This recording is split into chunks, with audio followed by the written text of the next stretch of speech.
13 al comienzo, después de la novena plaga, donde de forma reiterada Dios, de forma como una especie de oleada sucesiva, va a emitir un juicio sobre el pueblo de Egipto y sobre Faraón concretamente, que es su cabeza, que es el que manda, ¿verdad?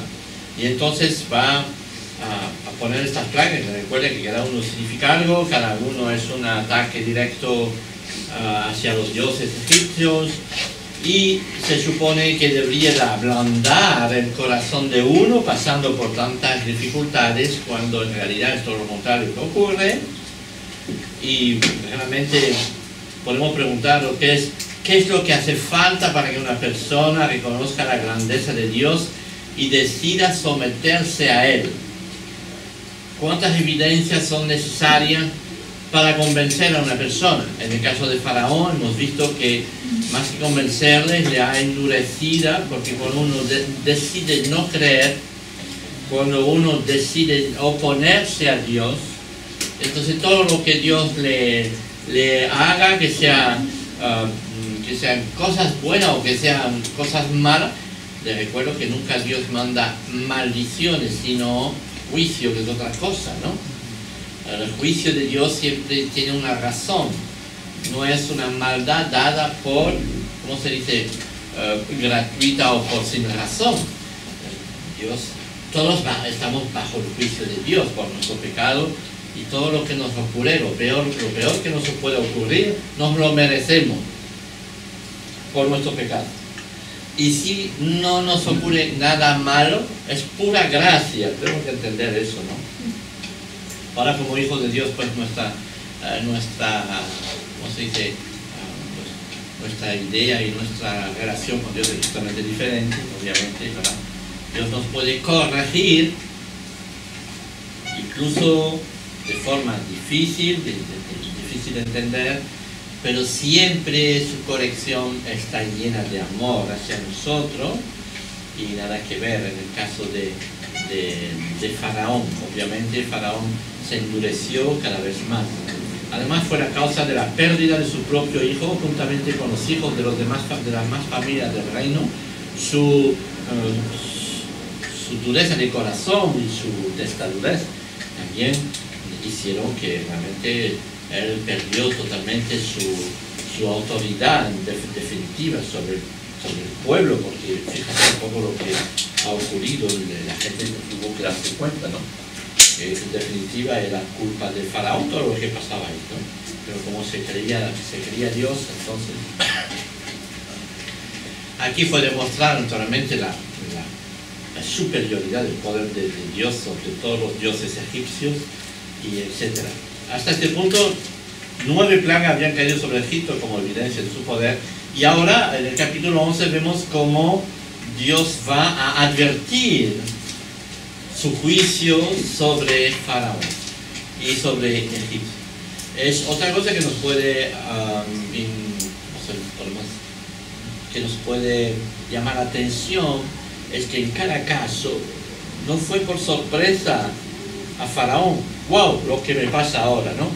Ha sido siempre advertido a tiempo, ¿no?, de lo que iba a ocurrir, y se cumplió. Nosotros también estamos advertidos de lo que va a ocurrir. Tenemos el libro del Apocalipsis, que en muchos, ya les dije la vez pasada, en muchos rasgos se puede asemejar. La situación es muy semejante a esta situación hoy en día de Faraón, que tiene que soltar su presa, ¿no? Es como que el mundo tiene que soltar su iglesia, que su iglesia tiene que crecer, porque todavía hay mucha gente que tiene que convertirse, y como que el diablo lo tiene que soltar, pero el diablo no quiere soltar a nadie, ¿vale?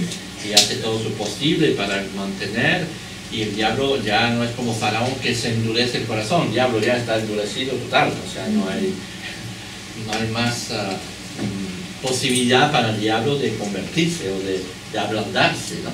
Solo tendrá que soltar su presa, lo que va a tener que hacer Faraón, en definitiva, porque vemos como Faraón es una alegoría al diablo, ¿no? al enemigo de Dios. Es decir, que es una imagen perfecta de lo como es el diablo, ¿no? Se dura, no quiere soltar su presa, pero al final la tiene que hacer, porque Dios es más poderoso que él. Y eso es interesante para nosotros a la hora de orar, ¿verdad? Cuando oramos con una persona, sabemos que las personas que no creen en Dios están todavía atadas por el diablo, ¿no crees? Así es. Y entonces tenemos que orar para que el poder de Dios desate a estas personas, que el diablo no tenga autoridad sobre la persona, pero también el corazón mismo de la persona tiene que aceptar a Cristo en su corazón para poder ser liberado. En fin, eso es la situación. Ahora vamos a ver el capítulo 11, algo que va a ocurrir, es interesante, ¿no? Especialmente el capítulo 12, pero después, primero está la advertencia, la muerte de los primogénitos, lo que va a pasar. Antes de partir, los israelitas les pidieron a sus vecinos alhajas de plata y oro, y Dios había preparado a los egipcios para que accedieran de buena gana antes de lo que se les pedía. Dios dispuso pasar a la medianoche por todo Egipto, quitando la vida a los hijos primogénitos de cada familia y de su ganado también. Sin embargo, habría un medio de salvación para las familias de Israel. A este punto me gustaría que ustedes me contaran la historia. ¿Qué es lo que ocurrió? Cada uno dice algo. Empezamos. La Pascua. ¿Qué? La Pascua. ¿Y qué es la Pascua? Pero ahí, antes de eso, viene primero otra cosa.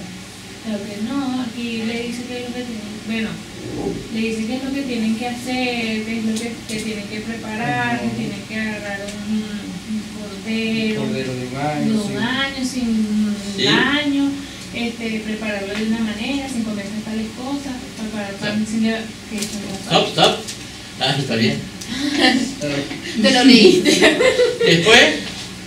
Después Dios le dice a Moisés que vaya a Faraón y le dice que vaya que va a matar a todos los primogénitos, desde su hijo hasta la sierva, hasta los animales, todo lo va a... Pero hay una discusión primero, ¿no?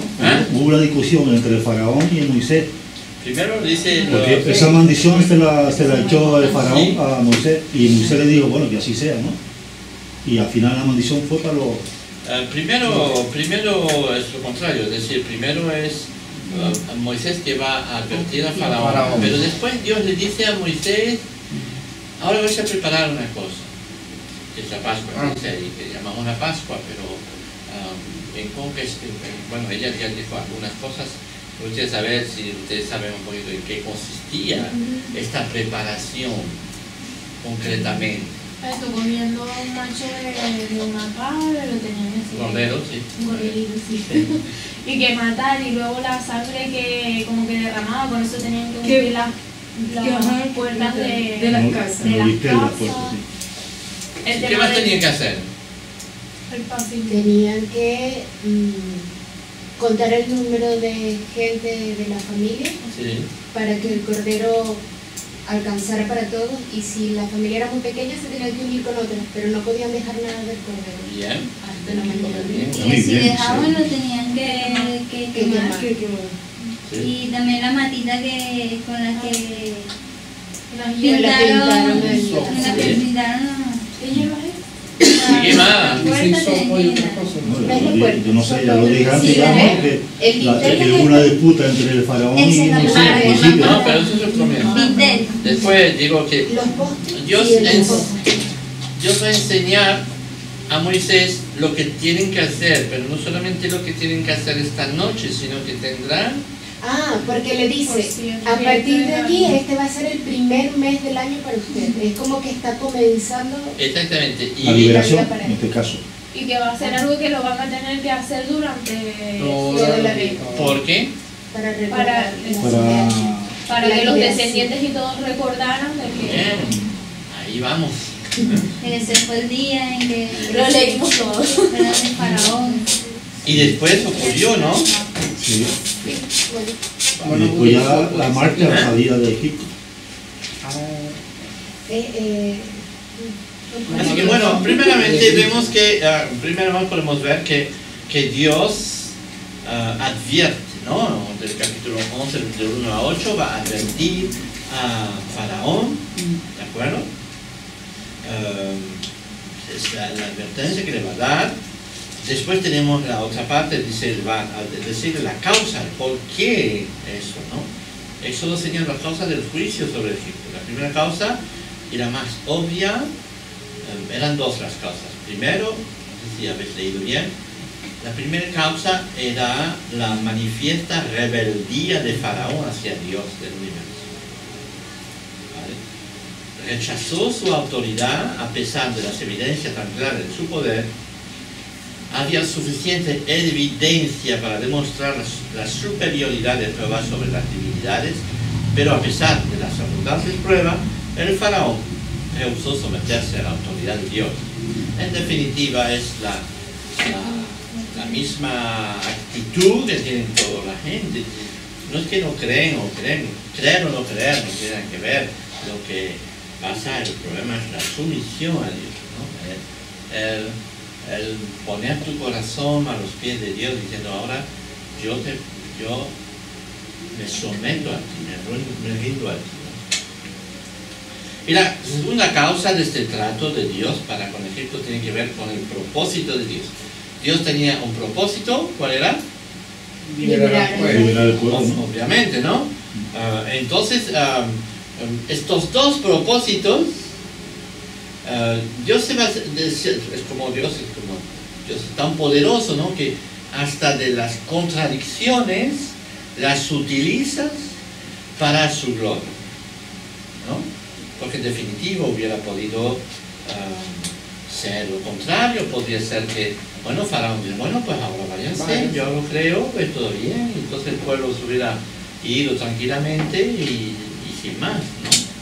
Sin embargo, a pesar de la oposición de Faraón a este plan de Dios, Dios va a cumplir su plan igual con su pueblo. Y su pueblo tendrá, lo veremos después, que tomar la decisión de obedecer, porque eso es otra cuestión. Hay muchas cosas que están en juego en este plan de Dios. Dios tiene un plan, lo va a cumplir, ¿verdad? Pero también los hombres tienen que obedecer. No se va a parar Dios por un hombre que no quiere obedecer, ¿verdad? Y lo va a hacer. Faraón no nos oirá, dice, ¿no? Para que mis maravillas se multiplican, dice el texto, es curioso, ¿no? Dice, él se va a negar a eso. Es como si uno hubiera dicho después, si Faraón hubiera dicho que sí, puedes imaginar, la historia hubiera cambiado. Porque entonces, y bueno, gracias a Faraón, ¿no? Gracias a Faraón somos un pueblo. Pero Dios se va a utilizar esta negación de Faraón justamente para glorificarse más todavía, ¿no? Porque realmente es Dios que va a sacar al pueblo de Israel de la esclavitud. Ni Faraón ni Israel mismo, ¿vale? Lo va a sacar posible. Y eso es muy interesante para nosotros también, porque Dios nos va, naturalmente, recuerdo siempre cuando estaremos viendo esta historia, la historia de Israel, esta historia de Éxodo, es nuestra historia. Debe de ser nuestra historia, ¿no? Dios que nos rescata de este mundo de esclavitud para darnos libertad. Entonces, ahí va. Estas dos causas van a coincidir. El faraón fue juzgado a causa de su propia rebeldía, no quiso reconocer la autoridad de Dios ni someterse a ella. Al mismo tiempo, Dios utilizó al faraón como un medio para honrar su nombre, y así que podemos ver dos aspectos de la soberanía de Dios. El faraón, a pesar de sus esfuerzos, no pudo obstaculizar los planes de Dios. Más bien se prestó como instrumento en las manos de Dios y para que resultara al cumplimiento de su voluntad. Y eso es extraordinario, ¿no? cada vez que su corazón se va a endurecer, de hecho, Dios va a poder cumplir su propósito. Y es curioso, ¿no? La voluntad, a pesar del poder del monarca, este pagó el precio de su propio pecado, obviamente, después, pues que fue juzgado muy duramente. Muy bien, la causa. Después vemos como Dios, entonces, en el capítulo 12, versículo 1 siguiente, va a preparar a su pueblo a lo que llamamos la Pascua, ¿no? A la liberación de este momento. Vamos a leer entonces quizás los primeros versículos rápidamente para refrescarnos la memoria. El 12. Sí. Del capítulo 12, 1, ¿sí? Mientras los israelitas todavía estaban en la tierra de Egipto, el Señor dio las siguientes instrucciones a Moisés y a Aarón. A partir de ahora, este mes será el primer mes del año para ustedes. Anuncien a toda la comunidad de Israel que el 10º día de este mes, cada familia deberá seleccionar un cordero o un cabrito para hacer un sacrificio, un animal por cada casa. Si una familia es demasiado pequeña para comer el animal entero, la compartirá con una familia vecina. Dividan el animal según el tamaño de cada familia y la cantidad que cada uno pueda comer. El animal seleccionado deberá ser macho de oveja o de cabra, de 1 año, que no tenga ningún defecto. Cuiden bien al animal seleccionado hasta la tarde del día 14 de este primer mes. Entonces toda la asamblea de la comunidad de Israel matará su cordero o cabrito al anochecer. Después tomará parte de la sangre y la untará en ambos lados y en la parte superior del marco de la puerta de la casa donde comen el animal. Esa misma noche asarán la carne al fuego y la comerán acompañada de hojas verdes y amargas y pan sin levadura. No comerán nada de la carne, ni cruda ni hervida en agua. Asarán al fuego el animal entero con la cabeza, las patas y las extrañas. No dejen ninguna sobra para el día siguiente. Quemen todo lo que hayan comido antes de la mañana. Estas son las instrucciones para cuando coman esa comida. Estén totalmente vestidos, lleven puestas las sandalias y tengan su bastón en la mano. Coman deprisa, porque es la Pascua del Señor. Esa noche pasaré por la tierra de Egipto y heriré de muerte a todo el primer hijo varón y a la primera cría macho de los animales en la tierra de Egipto. Ejecutaré juicio contra todos los dioses de Egipto, porque yo soy el Señor. Pero la sangre sobre los marcos de las puertas servirá de señal para indicar las casas donde ustedes estén. Cuando yo vea la sangre, pasaré de largo. Esa plaga de muerte no los tocará a ustedes cuando yo llegue a la tierra de Egipto. Este será un día para recordar cada año de generación a generación. Deberán celebrarlo como un festival especial al Señor. Esta es una ley para siempre. Bueno, las instrucciones de Dios son muy precisas, entendemos bien, pero las instrucciones de Dios no son así, puesto así para ser bonitos y a ver qué obedecen. Todos tienen un propósito. Los mandamientos de Dios tienen su propósito bien preciso, y en este caso obviamente también los tenían, ¿no? Aunque la Pascua representa un juicio sobre el pueblo egipcio, también tenía el propósito de probar la fe y la obediencia de Israel hacia Dios. Imagínense que ellos no sabían nada de lo que iba a pasar. Nosotros lo sabemos, pero ellos no sabían nada, ¿eh? Y estaban totalmente en ignorancia. De Dios conocía algo, pero no tanto, ¿verdad? Y obedecían simplemente a lo que Moisés les decía. Y si el Dios me ha dicho eso, yo os lo transmito, ¿verdad?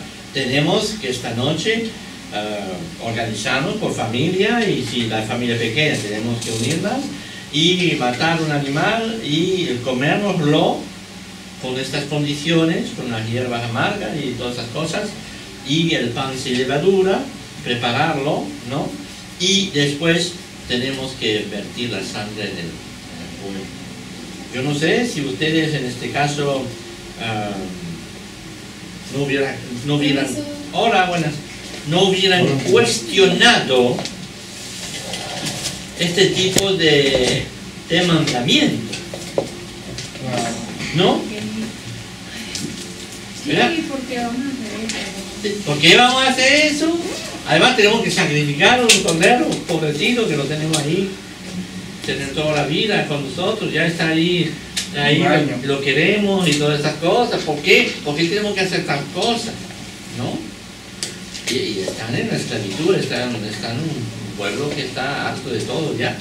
Y se les dice una cosa para mí un poquito absurda a primera vista, ¿verdad? No sabemos por qué, pero podemos imaginar, ¿no? Las preguntas, las preguntas que se habrán hecho toda esa gente en este momento, y sin embargo, realmente Dios da órdenes, no da explicaciones teológicas, dice, mira, porque saben ustedes en el futuro mandaré a mi hijo y va a hacer lo mismo, y no sé qué, tengan confianza, no explica nada, dice, hagan esto, y sí o sí o no.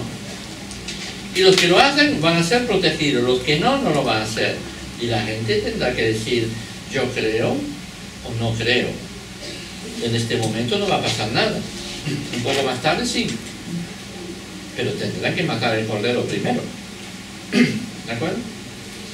Tendrán que poner a ejecución la obediencia antes de ver lo que va a pasar. Así estamos de acuerdo, ¿no? Así que la redención divina siempre se logra conforme a las condiciones que Dios establece. Seremos salvos y somos salvos por las condiciones de Dios, no las nuestras. No somos nosotros que nos salvamos poniendo las condiciones de nuestra salvación. Es Él que va a establecer cómo tú y yo podemos ser salvos. No somos nosotros que vamos a inventarnos, por ejemplo, con nuestras propias obras y con todo lo bueno que podemos intentar ser. Cuando Dios dijo, no, tienes que creer en Cristo que murió ya, que es nuestro Cordero, que es el Cordero de Dios. Entonces, es muy importante que tengamos esto, ¿no? Este animal sacrificado vendría a ser un sustituto por el primogénito de cada familia. En el lugar de que el ángel castigara al primogénito de la familia, no lo va a hacer porque ya ha sido castigado un animal en su lugar. ¿Ok? Eran sustituciones hubo un juicio, pero el juicio, en lugar de caer sobre el primogénito, va a caer sobre el animal. Y eso va a ser el principio de todo el Antiguo Testamento. Y va a ser el principio del Nuevo, obviamente, pero hecho una vez para siempre. El Cordero, pues, representa naturalmente para nosotros a Cristo. Ningún pecador podría morir por el pecado del hombre. Solo Jesucristo, el Cordero sin defecto, pudo hacerlo. Y la sangre era una señal para ellos. Dios no les salvó de los egipcios por ser mejores que ellos. Los judíos en este momento eran tan malos como cualquier judío, como cualquier egipto. Y seguramente en el pueblo de Egipto había gente mejor, moralmente, probablemente, gente mejor que algunos israelitas, ¿no? O sea que no, la salvación no fue en base a si la persona era buena o mala.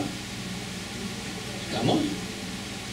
La salvación fue en base a tener fe en lo que dijo Moisés en este caso. Y ponerlo en práctica, obviamente. Si puedes tener fe, sí te creo, pero ya lo mataré mañana, por ejemplo. ¿No? Pues mañana será demasiado tarde, ¿no? La cuestión habría que hacerlo inmediato. Y eso es. Yo creo en Dios a mi manera. Sí, creo en Dios a mi manera, tú tranquilo, vale, yo creo. Si tú crees, está bien. ¿Pero qué? ¿No? Y entonces ellos tuvieron que sacrificar este cordero y poner su sangre en la puerta también, ¿no? Obviamente la sangre era señal, interesante, ¿no? Era señal de que había matar, había sido muerto un cordero ahí dentro de la casa, y la sangre va a ser constante en todo el Nuevo Testamento, también nos cubre de todo pecado, ¿no? Es la que va a cubrir y que va a ser la protección. Alguien ha muerto ya, alguien fue sacrificado, alguien fue juzgado y declarado y ha sido matado. Entonces va a ser la protección para las personas que se encuentran bajo esta sangre. Este simbolismo de la sangre que nos cubre la tenemos nosotros ahora, porque Cristo murió, derramó su sangre en la cruz, y su perdón y su sacrificio ya nos protege de la ira de Dios sobre nosotros. Ya nuestra relación con Dios va a ser totalmente diferente. No es un juez que nos acusa y que nos juzga, sino un Dios extraordinario que es como un padre, dice la Biblia, que nos abraza, que nos ama y que quiere que cada uno de nosotros podamos abandonarnos en sus brazos, porque Cristo lo hizo posible. Amén. Amén.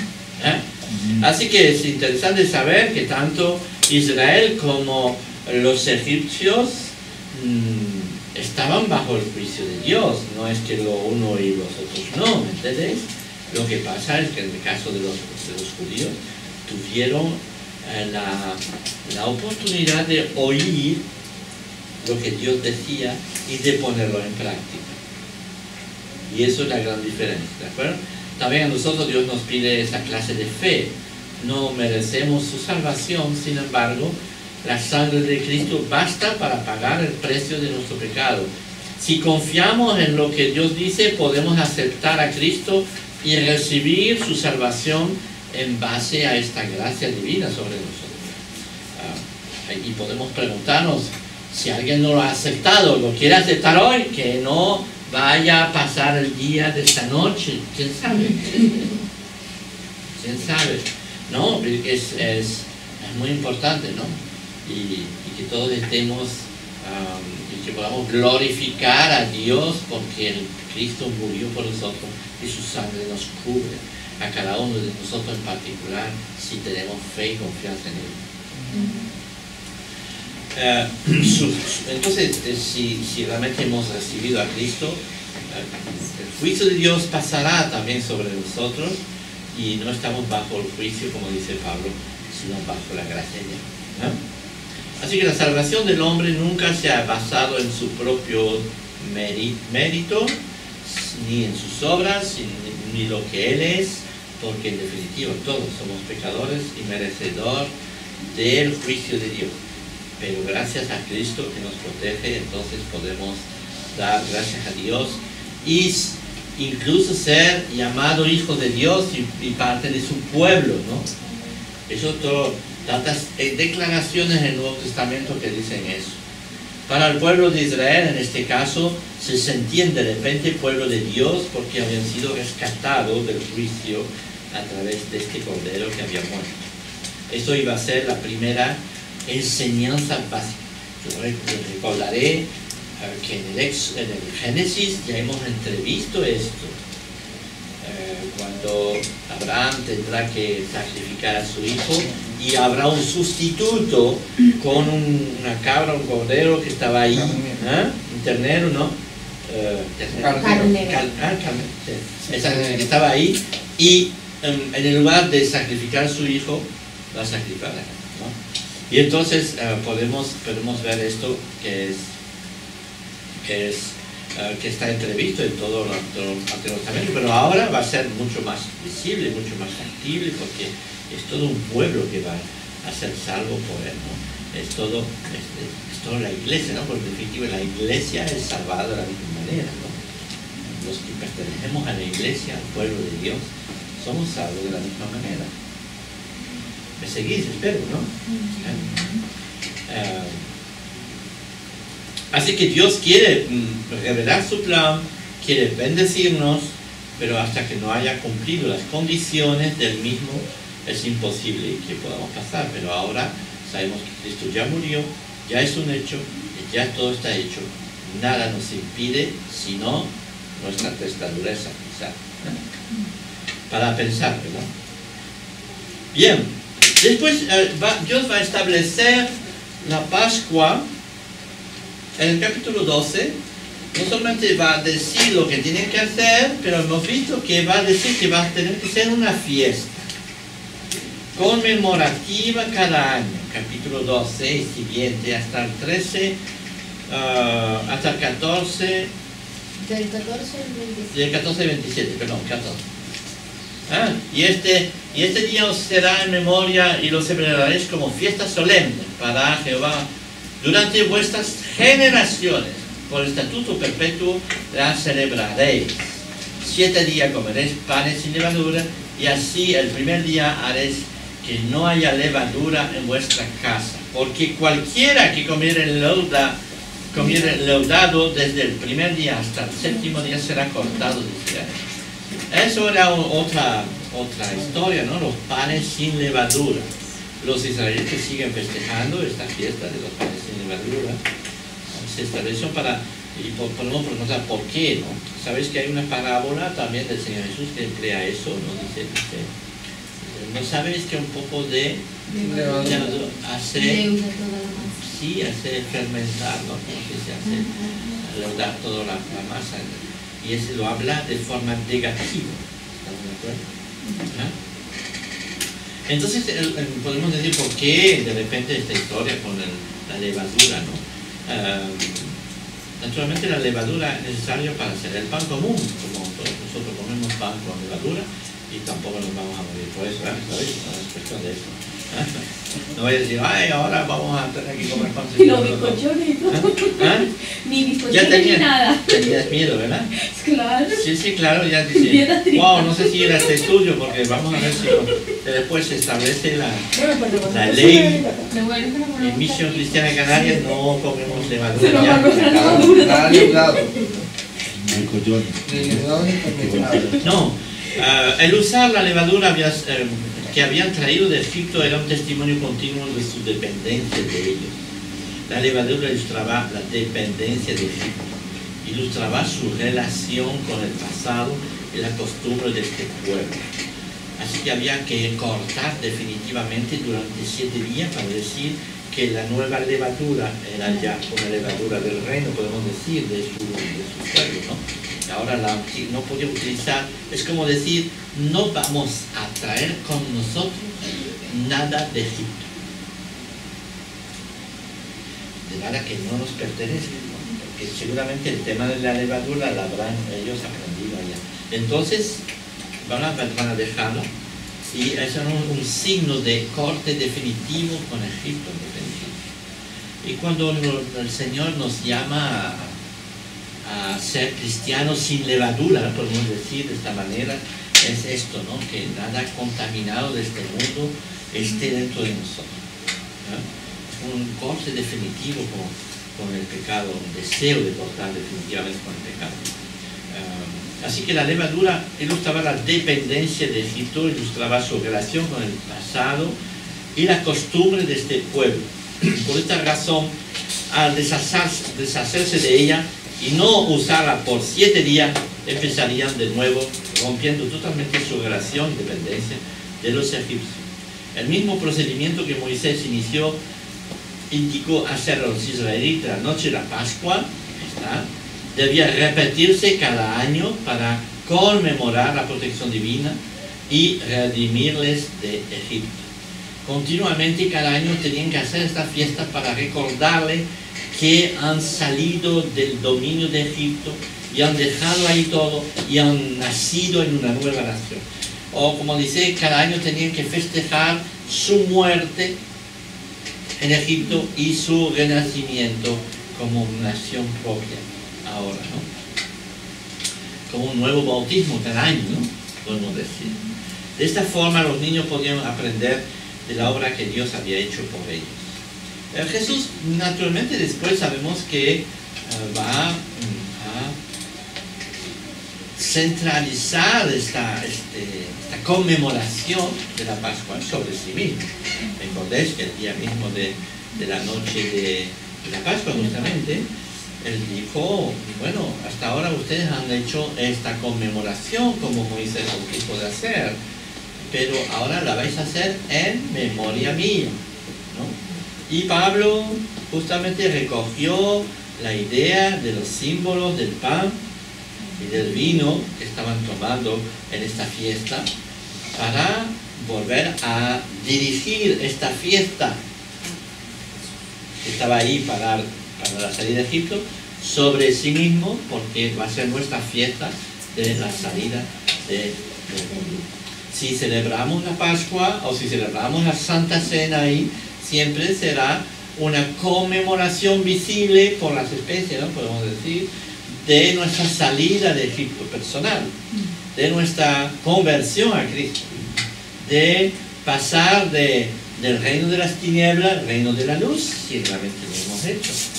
Por eso Pablo nos advierte, dice, pero ustedes, si no han pasado de la luz, de la noche a la luz, si no se han convertido, cuidado, porque entonces os vas a traer sobre vosotros mismos más juicio todavía, ¿no? Más poder. Entonces, es eso, ¿no? En grandes rasgos tenemos que hablar mucho sobre esto, pero bien, por lo menos que recordéis un poquito eso. Y eso debería de ser continuamente repetido cada año. ¿Para qué? Era una conmemoración para recordar lo que había pasado. Las fiestas no son sagradas en sí mismas, sino las fiestas sirven como recordatorio para que nos recordemos lo que ha pasado, porque nos olvidamos pronto. De hecho, todos los pueblos intentan hacer fiestas para cosas, ¿no? La fiesta de la Constitución, y en España la fiesta de la nueva democracia, la fiesta de no sé qué, la fiesta de Canarias, la fiesta, ¿me entiendes? Y muchas de esas fiestas tienen connotaciones religiosas, algunas no tienen ni sentido ninguno, ¿no? Porque son totalmente basadas en mentira, pero hay otras, obviamente, que son fiestas para conmemorar. Vamos a conmemorar pronto, ¿qué? La Navidad, y obviamente pues es una fiesta que podemos llamar como fiesta rescatada, ¿no?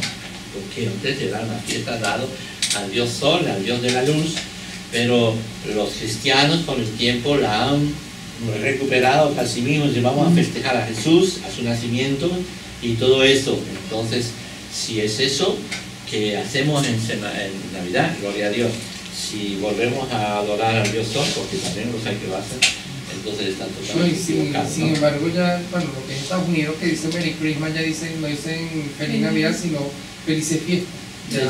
Ya, porque al decir Navidad es el nacimiento de Cristo. No, es que cada vez quieren quitar a Cristo de la fiesta, ¿no? Sí. Y nosotros como cristianos tenemos que defender absolutamente, incluso si la fecha no corresponde y todas estas cosas, me da igual, pero tenemos que ¿por qué? Porque en definitiva los niños tienen que aprender que un día nació Jesús, y nació una pesebre y todo eso, y entonces es necesario recordárselo de generación en generación, igual que hacían los judíos con esta fiesta de la Pascua. Recordaban, naturalmente lo recordaban con mucha más exactitud, exactamente como Moisés lo había dicho. Después, más tarde en el Levítico, Moisés va a definir las cosas, ¿no? Cada cosa, cada vaso que vas a tomar a comer, todo está escrito, todo definido, todo tiene su propósito, ¿de acuerdo? Y naturalmente en el Nuevo Testamento no estamos bajo estas leyes para cumplir la fiesta tal cual como era, sino que ahora nuestra fiesta es una celebración. Todos los domingos venimos para celebrar que Cristo ha muerto y ha resucitado por nosotros, ¿de acuerdo? Y que lo terminemos por hacerlo de forma gráfica, de comunión con el pan y el vino, o que no lo hagamos, da igual, pero la cuestión es que realmente vayamos a celebrar a Cristo cada domingo, ¿de acuerdo? Eso es muy importante. En Suiza, acabamos de volver de Suiza, y la iglesia española ya celebra la Santa Cena todos los domingos. En medio del culto tienen la Santa Cena, ¿no? Entonces, en Cuba lo hacíamos igual. ¿Cómo? En Cuba, sí. domingos. Hay muchas iglesias que lo hacen así, y no estoy nada en contra de ello. Lo que pasa es que aquí hay tantas falsas, ¿cómo se dice?, entendimiento con la Iglesia Católica que la Eucaristía es el centro de todo su culto, ¿entendés? Entonces la gente está muy acostumbrada a eso, entonces no va a entender lo que hace cuando viene al culto evangélico. Y hay que volver a explicarle, hay que volver a decirle, y entonces también hay que enseñarle que no es lo importante esto. Por un lado, ¿no?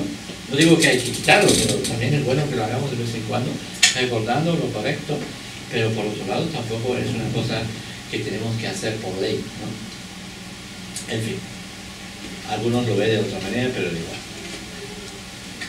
Así que eso es la razón, ¿no? Y recuerdo, y viene la realización, entonces en el capítulo 12:27, sí, exactamente. Que se siente como, Sí, no, pues son los puntos, No, ¿eh? son los puntos. Pero no sé por qué me puso ahí, no debería No, haber pero el 6. punto es el 15. Debería 5, sí, exactamente. 27. Entonces, de repente vemos como Cierto, sí, es verdad.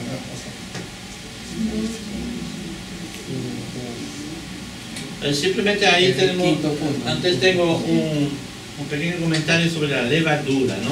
Dice, la dependencia de Israel se manifestaba con la levadura que provenía de Egipto. Tenían que aprender a depender únicamente de Dios ahora. Por esta razón debían desechar la levadura. Dios desea que nuestra vida depende totalmente de Él y que no haya nada que nos mantenga atado a las prácticas del pasado de nuestras vidas. Así que tenemos que desechar todo tipo de levadura en nuestras vidas, hablando de espiritualmente hablando, claro. Bueno, la realización, Israel va a adorar a Dios como respuesta a la promesa cumplida por Él y se dispuso a obedecer y cumplir sus mandamientos.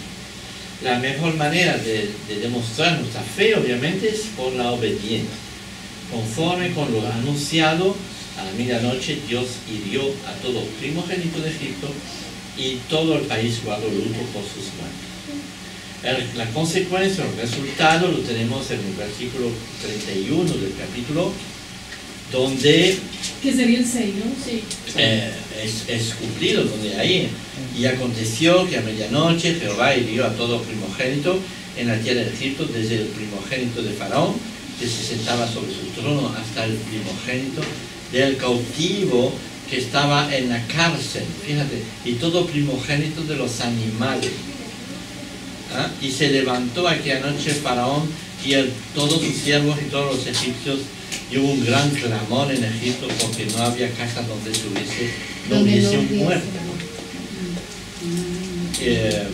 Y entonces él hizo llamar a Moisés y a Aarón de noche y les dijo, salid de medio de mi pueblo vosotros y los hijos de Israel, e id servid a Jehová como habéis dicho. Tomad también vuestras ovejas y vuestras vacas, como habéis dicho, idos, y bendecirme también a mí, ¿no? Los egipcios apremiaban al pueblo dándole prisa, vayan. Todos los egipcios deseaban que los israelitas salieran pronto antes de que suceda algo peor todavía, ¿no? Antes de salir, los israelitas pidieron ropa, plata y oro. Los egipcios no vacilaron para ayudarles a darles lo que pedían, ya que Dios de antemano había preparado sus corazones. Vemos en versículos 35 y 36.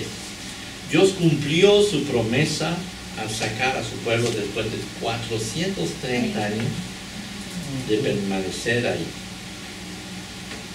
Habían entrado únicamente 70 personas y ahora eran 600,000. Cerca. Hombres, dice. Y además de sus familiares y posesores. Así que fue un movimiento, una de masa, ¿no? De repente. Y Dios los había preparado en Egipto para una nueva vida, los engrandeció, los preparó para que vivieran como una nación de la tierra que les había prometido. Después tenemos los requisitos, en el capítulo 12, 42 a 51, que dice, Y pasados los 430 años, en el mismo día, todas las huestes de Jehová salieron de la tierra de Egipto. Es noche de guardar para Jehová, por haberlos sacado en ella de la tierra de Egipto. Esta noche deben guardarla para Jehová todos los hijos de Israel en sus generaciones. Y Jehová dijo a Moisés y a Aarón: esta es la ordenanza de la Pascua, ningún extraño comerá de ella, mas todo siervo humano comprado por dinero comerá de ella, después que lo hubiesen circuncidado. El extranjero y el jornalero no comerán de ella. Se comerá en una casa, y no llevarás de aquella carne fuera de ella, ni quebraréis hueso suyo. Toda la congregación de Israel lo hará. Mas si algún extranjero morara contigo y quisiera celebrar la Pascua para Jehová, séale circuncidado todo varón, y entonces la celebrará, y será como uno de vuestra nación, pero ningún incircunciso comerá de él. La misma ley será para el natural y para el extranjero que habitare entre vosotros. Así lo hicieron todos los hijos de Israel, como mandó Jehová a Moisés y a Aarón, así lo hicieron. Y en aquel mismo día sacó Jehová a los hijos de Israel de la tierra de Egipto por sus ejércitos.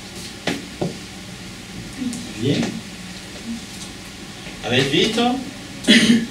Todos tenían que ser circuncidos, que era una prueba de la pertenencia a Dios, y que incluso los extranjeros que querían hacerlo, podían hacerlo, pero no podían tener comunión a la mesa si no pertenecían a Dios en este caso. ¿Ok? Después sigue, ¿no?,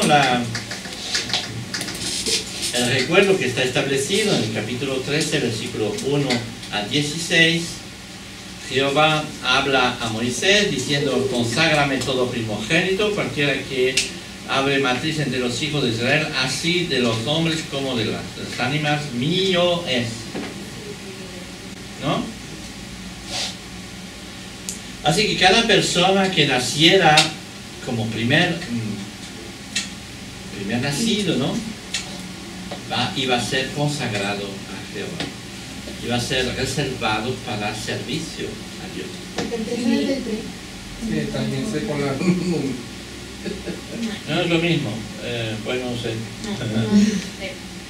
Miri, una pregunta. ¿Era el primer varón? Sí, o sea, sí, pero, o sea, hembra no. O sea, el primer hijo no, sino el primer hijo varón, ¿no? Siempre sí. retratando lo del varón. Lo siento por ustedes, pero este tiempo era... Circuncisado todos los hombres. Difícilmente podemos circuncidar. Pero más que no tocó ese tiempo ahora. Por lo menos sí, ¿no? es otro tipo de circuncisión. Eso era el punto, ¿eh? Oh, instante. Fuerte. Para que veáis un poco, bueno, eso es otro tema, ¿no? Porque para que veáis un poquito la perversión diabólica que hay en estas religiones, en este caso a los musulmanes, pero no son todos los musulmanes, sino... Todavía lo hacen, ¿no? Eso, lo de el prepucio, ¿no? Que le cortan todavía hoy. Sí. Yo conozco gente que sí que lo hacen. No, los judíos lo siguen haciendo, sí. No, y los musulmanes, muchos de ellos, ¿no? ¿Sí? También. Sí. Sí, Pero estoy hablando de las mujeres, eso es una barbaridad. Digo que es la cuestión es que, primero, nada que ver con la Biblia, obviamente, ¿no? La Biblia no habla de eso bajo ningún concepto. Pero digo que la perversión del diablo, como logra acoger a algo que Dios ha establecido y lo ha transformado de forma mucho peor, ¿no? Mucho peor, es que eso no es peor, sino que es bueno, pero lo otro es perversión. Diciendo, bueno, entonces, y Moisés dijo al pueblo: tener memoria de este día en el cual habéis salido de Egipto, en la casa de servidumbre, pues Jehová os ha sacado de aquí con mano fuerte, por tanto no comeréis leudado. Vosotros salís hoy en el mes de Abib, y cuando Jehová te hubiere metido en la tierra del cananeo, del eteo, del amoreo, del ebeo y del jebuseo, la cual juró a tus padres que daría, tierra que destila leche y miel, harás esta celebración en este mes. Y otra vez incluso antes de salir de Egipto, ¿cómo se dice? La ordenanza de Dios estuvo dada al pueblo con toda claridad, ¿no? La consagración de los primogénitos, que la primogénito de Israel tenía que ser consagrado, considerado como propiedad de Dios. El primogénito israelita era tan digno de la muerte como el primogénito egipcio. Sin embargo, había sido protegido por la provisión de Dios, ¿no? Había sido salvado por lo que ocurría, por lo que le cubría. Y lo que ha sido salvado, ¿a quién pertenece? ¿A quién salvó? Sí. Lo que ha sido salvado. Sí. Lo que tienes que entender es que los egipcios y los israelitas, los primogénitos iban a ser sujetos al juicio, no los otros. ¿De acuerdo?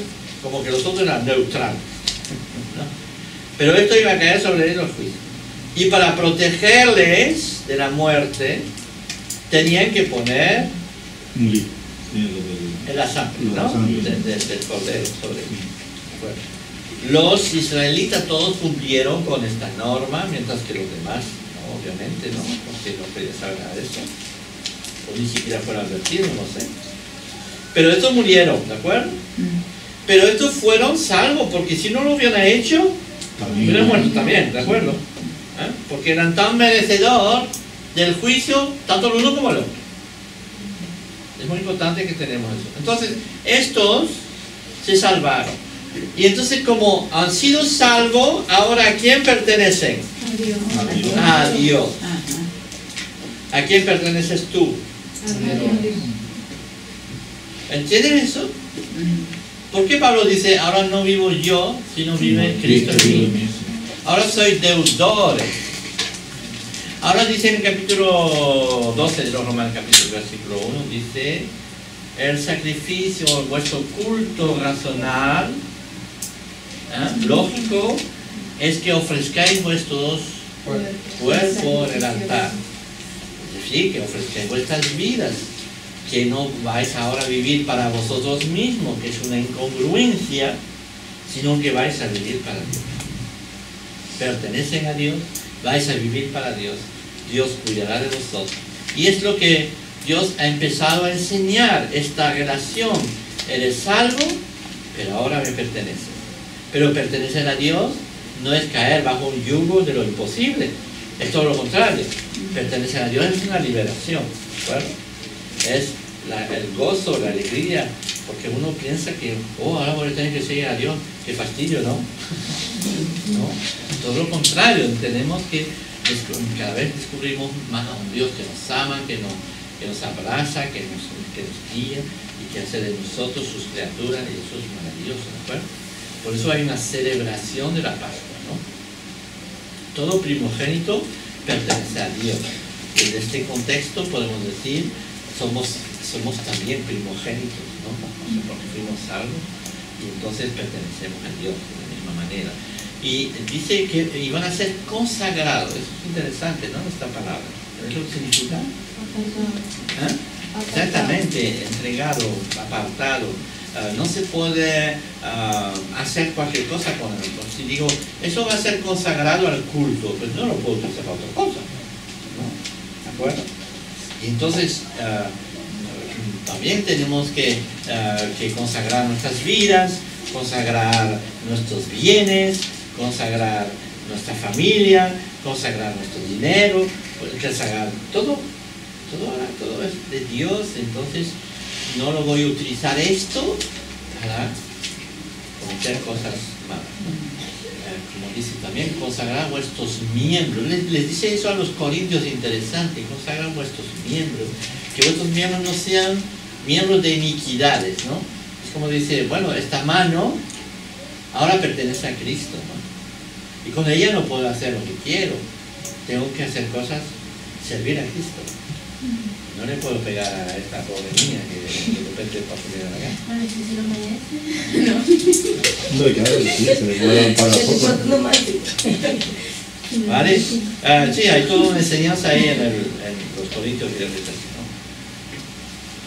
Y el pueblo de Israel tendría que celebrar la Pascua cada año como recordatorio de que Dios les había librado de la esclavitud de Egipto. La fiesta representaba un continuo recuerdo de este evento a causa de la gran obra de Dios a su favor. Ellos son suyos ahora, deben someterse a Él. La fe y la obediencia son requisitos indispensables en todo. ¿No? Les contarás a tus hijos, se hace esto con motivo de lo que Jehová hizo conmigo. Será como señal para que la ley de Jehová esté en tu boca. Qué magnífica versículo, ¿no? Y la contribución para los primogénitos, puesto que todos los primogénitos pertenecían a Dios, los israelitas tenían que pagar un precio por cada uno de ellos. Los niños y los animales mayores tenían que ser compensados con el precio del sacrificio de un cordero. Entonces, tienen que ser recomprados, ¿no? Era para entender un poquito el matiz de que realmente ahora no eran de ellos, pero yo tengo un hijo, ¿no?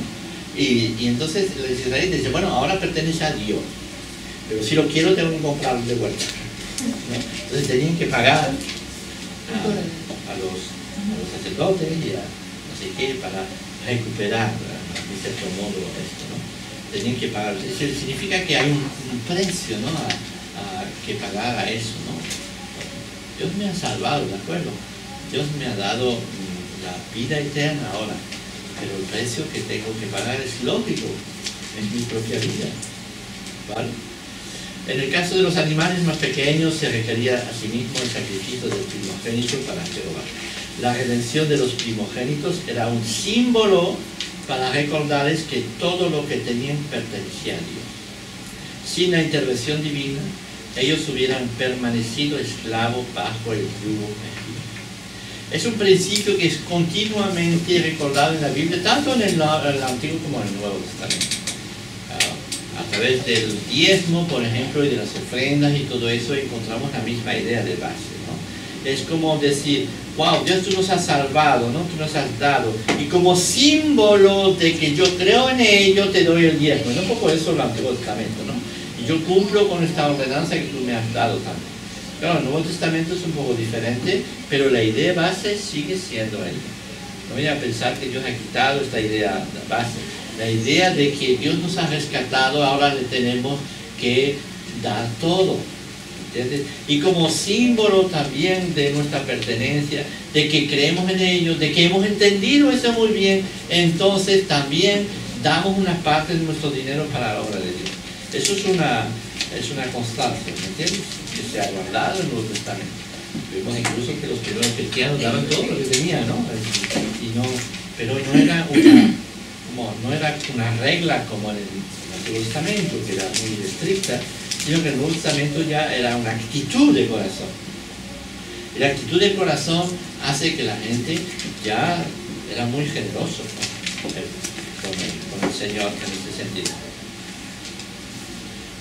Entonces, ahí. Para terminar, vamos a empezar un poquito la historia del Éxodo. Con toda esta historia vamos a recapitular un poquito. La historia del Éxodo con los recordatorios posteriores demuestran la gran deuda que tenemos para con Dios. Él no nos libró de la esclavitud para que hiciéramos lo que nos diera la gana. Nos libró de la esclavitud para que le sirviéramos. Dios lo hizo a Israel, le hizo a Israel varios recordatorios de que todo lo que tenían le pertenecía a Él. Pagaron el precio del primogénito para demostrar que Él es dueño de todo. ¿Cuánto ha hecho Dios por nosotros? ¿Cuánto le debemos? ¿Y cuánto le debemos dar entonces? ¿Vale? Si hemos entendido todo eso, pues veremos cómo Dios realmente nos va a bendecir. Considere su propia vida por un momento. ¿Qué quiere Dios que usted le dé como reconocimiento de que todo se lo debe a Él. ¿Le he estado pidiendo algo a usted? ¿Qué es? ¿Por qué no se decide a dárselo hoy mismo? Así termina este estudio de hoy y veremos la próxima vez cómo el pueblo se va a poner en marcha. Entonces va a empezar una nueva vida y se va a encontrar obviamente con obstáculos tremendos, donde va a empezar un aprendizaje a servicio y al caminar con Cristo o con Dios. Y es una vez más con la imagen de nuestras vidas. El pueblo va a ser rescatado de Egipto y se va a poner en marcha. Y va a encontrarse con imposibilidades, con cosas imposibles de sobrellevar por sí mismo, y tendrá que aprender a contar exclusivamente sobre el poder y la gracia de Dios que les va a acompañar durante todo el recorrido. Muchas veces van a meter la pata, muchas veces se van a hasta rebelar en contra de Dios, van a ser un pueblo rebelde todo el rato, van a cometer burradas, pero Dios les va a seguir conduciendo porque Dios ha decidido no abandonar a su pueblo. Y lo mismo nos va a pasar a nosotros cuando nos convertimos, salimos de Egipto. Somos protegidos por la sangre del Cordero. Por fin somos pueblo de Dios, pero ahora nos ponemos en marcha, ¿ok? Te has salvado, Dios, eso es la salvación, eso es extraordinario, es un momento fantástico, entras en la familia de Dios, pero después el resto de tu vida va a ser un caminar en un desierto hasta entrar en la tierra prometida. Por eso esta imagen del Éxodo es la imagen de cada uno de nosotros. Así que el Señor les bendiga. Y para la próxima vez que sigan leyendo el capítulo 14 completamente, ¿no? O sea, desde el 13-17 hasta, vais a ir hasta el Canto de María, sí, hasta el capítulo 15. De 13 a 14 hasta 17. 15 completo. Capítulo 14, Sí, 17. 14 y 15. Del 13 al 15. Sí, pero si yo voy hasta 17. Pero voy a por el 20. Muy bien.